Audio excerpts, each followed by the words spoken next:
پہلا باب دریا کا راز۔ ڈینوب کے کنارے بوداپیسٹ کے دل میں ایک لڑکا رہتا تھا جس کا نام آدم کوواس تھا۔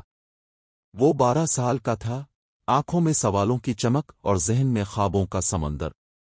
اس کی ماں اکثر کہا کرتی، آدم، تمہارے خیالات تمہارے جسم سے بھی بڑے ہیں۔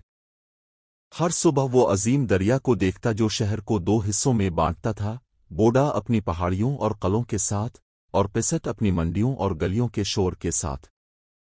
آدم چاہتا تھا کہ ان گلیوں سے آگے کی دنیا دیکھے، ان کہانیوں کو چھوئے جو ابھی تک صرف اس کے خوابوں میں تھیں۔ لیکن یہ بوداپیسٹ 1900 کی دہائی کا تھا، جہاں غربت، جنگ کے سائے اور سلطنت کے ٹوٹنے کی سرگوشیاں عام تھیں۔ پھر بھی آدم کے دل میں ایک چیز تھی جو سب خوف سے بڑی تھی، کہانیوں کی بھوک۔ دوسرا باب بوڑھا کتب خانہ والا۔ ایک سرد شام، آدم ماٹیاس چرچ کے قریب ایک تنگ گلی میں گھوم رہا تھا جب اسے ایک چھوٹا سا لکڑی کا دروازہ نظر آیا۔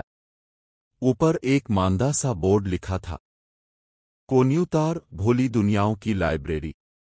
اندر سیاہی اور پرانی کتابوں کی خوشبو تھی۔ قطار در قطار الماریاں بھول بھلیوں کی طرح تھیں اور کتابوں کے اوراق خزاں کے پتوں کی طرح ٹوٹ رہے تھے۔ کاؤنٹر پر ایک بوڑھا آدمی بیٹھا تھا جس کی آنکھیں نیلی اور بال چاندی جیسے۔ گم ہو گئے ہو لڑکے؟ اس نے گہری آواز میں پوچھا۔ آدم نے سر ہلایا۔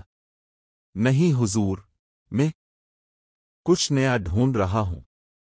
بوڑھا مسکرایا جیسے برسوں سے اسی جواب کا منتظر ہو۔ اس نے ایک بھاری لال چمڑے کی کتاب آدم کو دی۔ اس پر کوئی عنوان نہیں تھا، صرف ایک علامت تارال پرندے کی، جو ہنگری کی روایت میں مقدس مانا جاتا تھا۔ لے جاؤ، بوڑھے نے سرگوشی کی، لیکن یاد رکھو کہانیاں اپنے قاری کو خود چنتی ہے۔ تیسرا باب بیداری۔ اس رات آدم نے موم بتی کے نیچے کتاب کھولی۔ الفاظ کی جگہ ایک نقشہ کھولا۔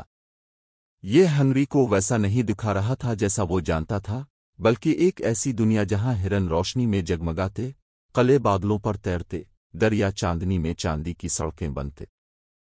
جو ہی اس نے ڈینوب کو چھوا، نقشہ چمک اٹھا۔ اچانک کمرہ غائب ہوا اور وہ خود کو ایک دوسری بوداپیسٹ میں پایا، ایک کہانیوں کی ہنگری میں۔ اس کے پیچھے ہیروز کا قلعہ کھڑا تھا جس کے مجسمے زندہ تھے۔ سامنے ڈینوب چمک رہا تھا اور آسمان میں ایک دیو ہیکل پرندہ تارال پروں کو پھیلائے اتر رہا تھا۔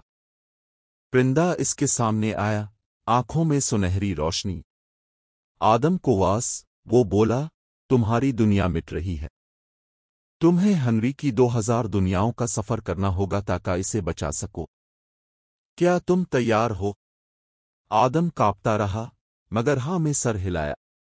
چوتھا باب پہلی دنیا ابدی سردی کا گاؤں۔ تارال پرندہ اسے طوفانی آسمانوں سے لے گیا اور وہ ایک ایسے گاؤں میں اترے جو برف میں دفن تھا۔ لوگ حرکت نہیں کرتے تھے، جیسے وقت رک گیا ہو۔ ایک لڑکی، جو اس کی ہم عمر تھی اور سفید فر میں لپٹی ہوئی، اس کے پاس آئی۔ میرا نام ایلونا ہے، وہ بولی۔ ہمارا گاؤں 100 سال سے منجمد ہے۔ صرف ہمت کی آگ اسے پگھلا سکتی ہے۔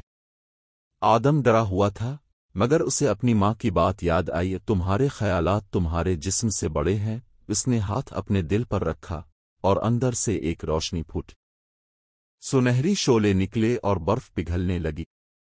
گاؤں والے جاگ گئے، ہوا میں سانس لی اور برف نرم ہو کر گرنے لگی۔ ایلونا نے جھک کر کہا، تم نے ہمیں آزاد کیا۔ ہماری ہمت اپنے ساتھ اگلی دنیا لے جاؤ۔ پانچواں باب 1000ویں دنیا سائے کی سلطنت۔ آدم نے لمبا سفر کیا۔ اس نے جنگلوں میں چلتے درخت دیکھے، ندیوں کے نغمے سنے، صحراؤں کے سرابوں کو حقیقت بنتے دیکھا۔ ہر دنیا نے اسے آزمایا، ہمت، رحم، صبر، دانش۔ جب وہ 1000ویں دنیا پہنچا تو وہ بچہ نہیں رہا تھا بلکہ ایک چھوٹا سا ہیرو بن چکا تھا۔ یہ دنیا تاریکی میں ڈوبی تھی۔ کالے قلعے، سیاہ زمین اور ایک بادشاہ جو سائے کے لباس میں حکومت کرتا تھا۔ بادشاہ گر جا، کوئی بچہ مجھے نہیں ہرا سکتا۔ میں وہ خوف ہوں جو تمہاری دنیا کے دلوں میں چھپا ہے۔